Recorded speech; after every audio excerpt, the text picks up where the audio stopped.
Dahil nasira ang bastidor sa aming fish pond, samahan nyo kaming bumili po ng stick. Kung naalala nyo po na may nagbigay sa atin ng 2,000 pesos dahil daw pang date. Yes, galing po ito kay Madam April Shaniger. At habang kami ay bumili ng stick, namangha kami dahil meron palang nakakilala sa amin na mga deaf.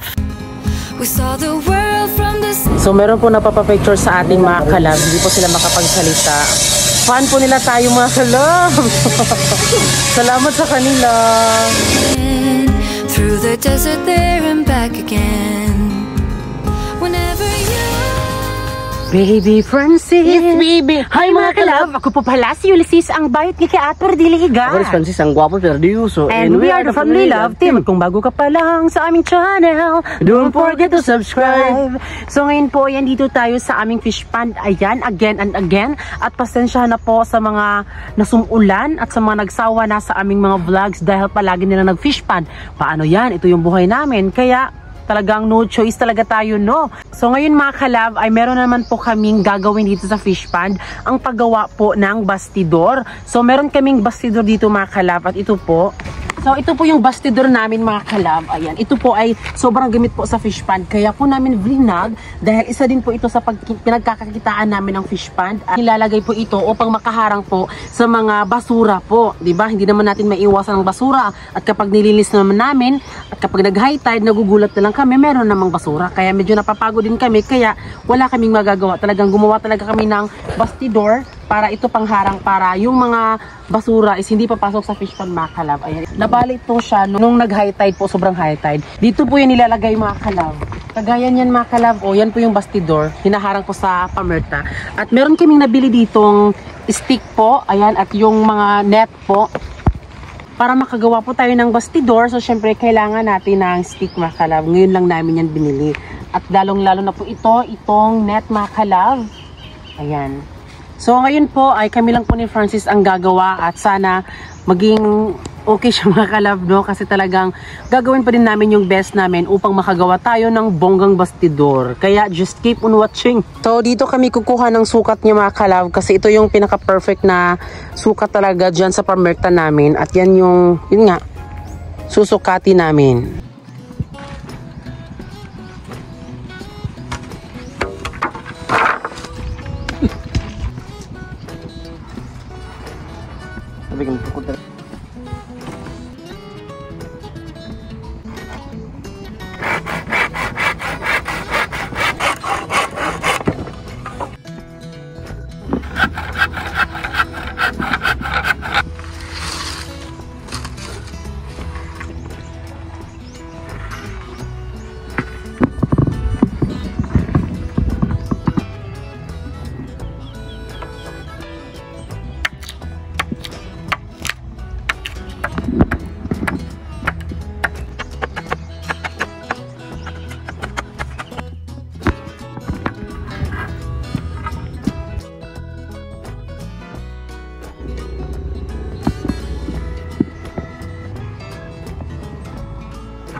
So ngayon mga kalab ay ayan na po. Nagawa na po yung ating bastidor mga kalab. So lalagyan na lang po ito ng net. At ngayon ay itatry natin isukap doon mga kalab kung magkasya siya.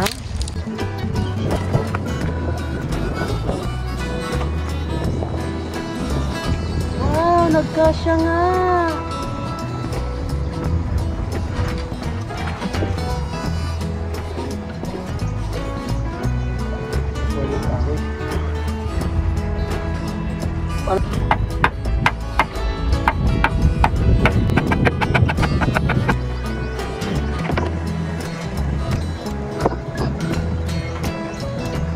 Bali-bali man eh.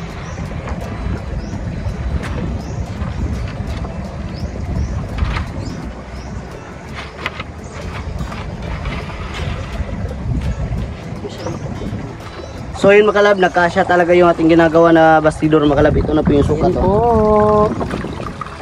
O diba? Okay siya mga kalab. Pantay lang oh. Sobrang pantay niya talaga. Super okay siya. Ayan.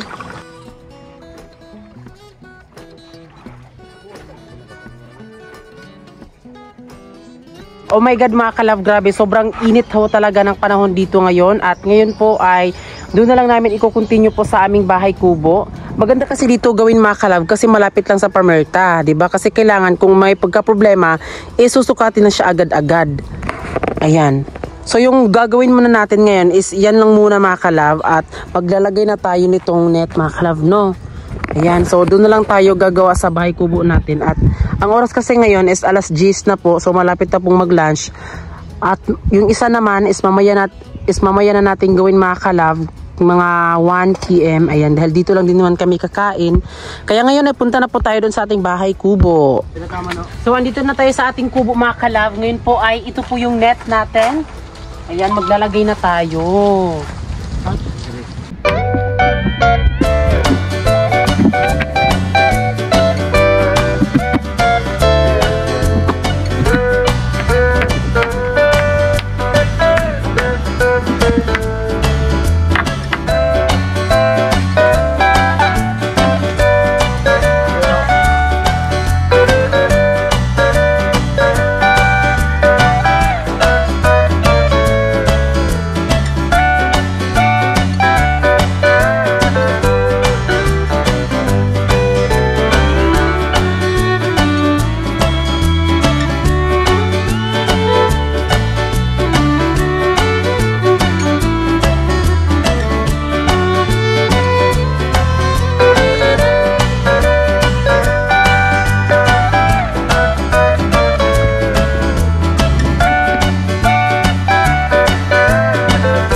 Ito na po yung ating ginupit po na net at ito po yung natira. So gagamitin po din natin itong net sa pangalawa nating gagawin na bastidor. At ito po yung ating mga nakat po na net. Ayan po. So hindi pa po yan siya napako. Nilagyan lang muna namin siya ng pang ano mga kalab, hulmahan. Hindi po ito final. So may kawayan po tayo na hinati mga kalab, no. So ito po yung gagawin natin pang-ipit mga kalab para yung net ay hindi makahiwalay mga kalab sa ano ginagawa nating bastidor at lalagyan ng pako dito. Ito po yung silbing lock niya para hindi mawala yung net.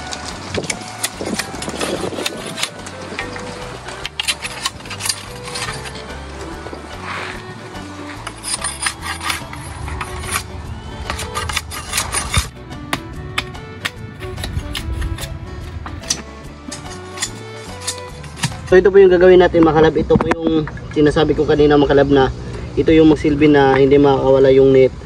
Ganon mo lang oh. Para hindi mawala yung net kapag magpapasok yung tubig.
So ngayon mga kalab ay nailagay na natin yung net na yung paggawa natin na bastidor mga kalab na ito po yung itsura ngayon oh. Ayan. Ito na po ngayon yung itsura, hindi na kalabas yung crabs nito mga kalab. So ang susunod natin gagawin ay magawa tayo ng brace mga kalab para hindi madali masira no. So ito mga kalab ay gagamit tayo ng stick mga kalab para gagawin nating lock mga kalab para yung ginagawa natin na bastidor para hindi madali masira mga kalab no.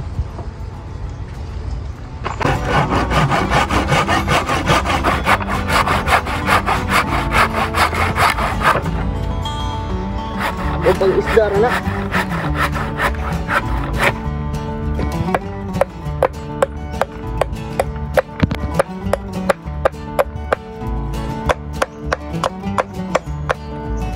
So tingnan nyo mga kalab, dito natin nilagay mga kalab yung lock para hindi madali masira no. Ganito lang. Oh. Ganyan lang kadali.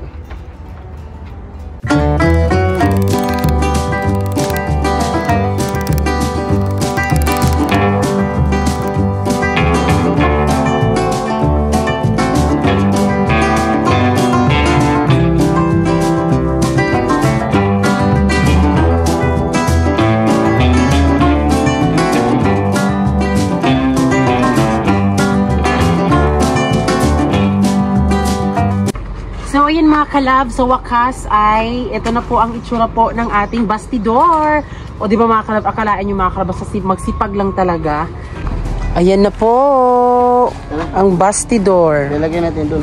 So ngayon mga kalab ay pupunta na tayo dun sa mismong pamerta talaga natin para maisukat natin ng mayos para mailagay na rin natin no. So, kasi sobrang excited na ako, sobrang excited na ako mga kalab no.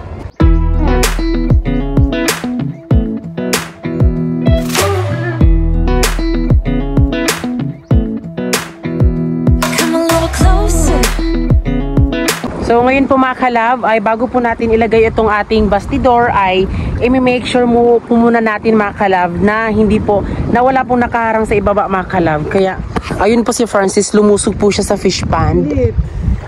Ayan siya. Tubig. Dala-dala niya po yung, tawag dyan be? May natamakan ako, natapakan na crabs. Anong tawag niyan?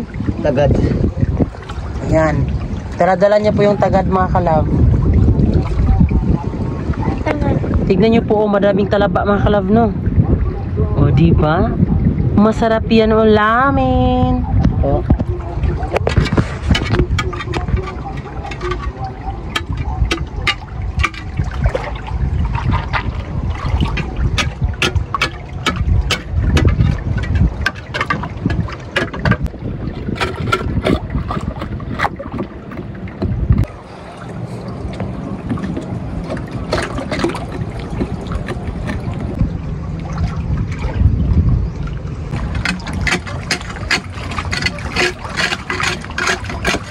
Kasi mga kalab, madami talaga mga talaba nakaharang dito mga kalab.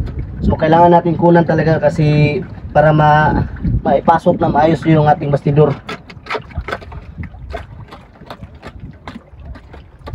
Yan si Osting oh. Si Osting boy. Sige kanting. Spot. Lampas dito. Diri Diri ting. Ayan po. Isa-isa. Na mo? Karon pa ni balik. Ang alas 3.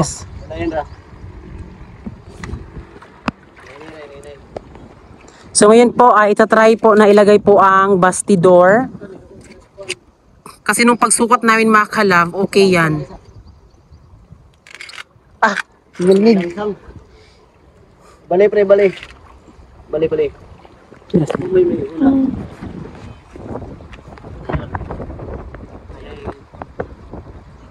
Kalap to mga kalap.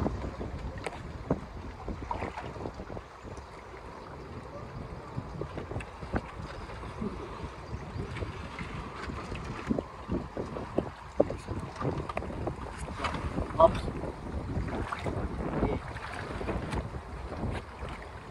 Isa. Ayan mga kalab, kasya po yung ating serador ay bastidor mga kalab na ginawa. Ayan. So kasyang-kasya siya mga kalab. Ayan po, o, di ba? Kaya po mga kalab, lalagayan natin to.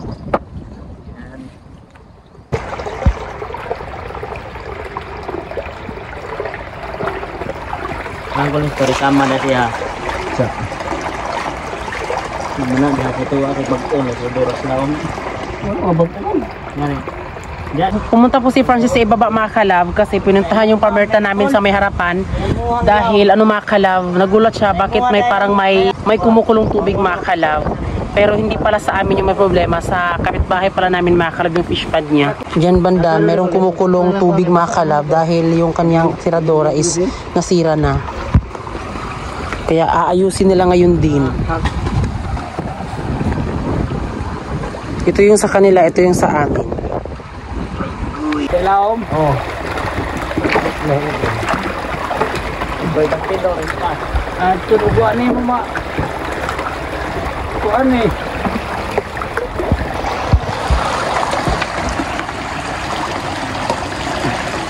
Muragdang nga kang ah.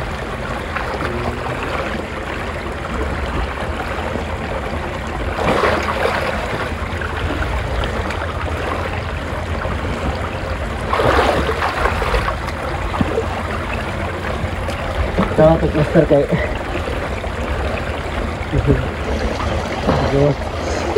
Kau boleh? Enggak, udah.